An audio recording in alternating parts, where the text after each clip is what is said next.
കടം കൊടുക്കുന്നത് വലിയ കൂലിയാണ്. പക്ഷെ ഇപ്പോഴത്തെ നിലവിലെ പ്രശ്നം എന്ന് പറഞ്ഞാൽ കടം കൊടുപ്പേ ഉള്ളൂ, തിരിച്ചു കിട്ടലില്ല. പിന്നെ നമ്മൾ ഫോൺ വിളിച്ചിട്ട് പിന്നെ അബീബെ ആ പൈസ എങ്ങ് വേണമായിരുന്നല്ലോ, തരുമല്ലോ, ഇവിടെ തന്നെ ഉണ്ട്, ഞാൻ വെളുത്തങ്ങാടി തന്നെ ഉണ്ട്, മരിച്ചോ തരും, ഒരു പൈസ വാങ്ങിയെന്ന് പറഞ്ഞ് അവനെ കൊണ്ട് തോറ്റ് റബ്ബേ. അപ്പൊ നമ്മളാരായി? കൊടുത്ത നമ്മൾ അക്രമിയായി. അവന്റെ സംസാരം കേട്ടാത്ത നമ്മൾ അവന്റെ വേറെന്താ ഔദാര്യത്തിന് വേണ്ടി തിരിച്ചിട്ടാൻ വേണ്ടി അവന്റെ വീട്ടിൽ പോവും, അവന്റെ കൂട്ടുകാരെ വീട്ടിൽ പോവും. അങ്ങനെ നടന്ന് അവസാന ചെരുപ്പ് ഇങ്ങനെ ദേയും.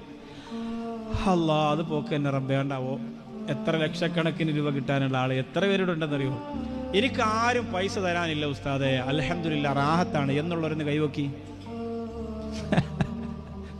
മുത്തലികളും ഒക്കെ ഉണ്ടാവും, നിങ്ങൾക്ക് ആരും പൈസ തരാനുണ്ടാവില്ല.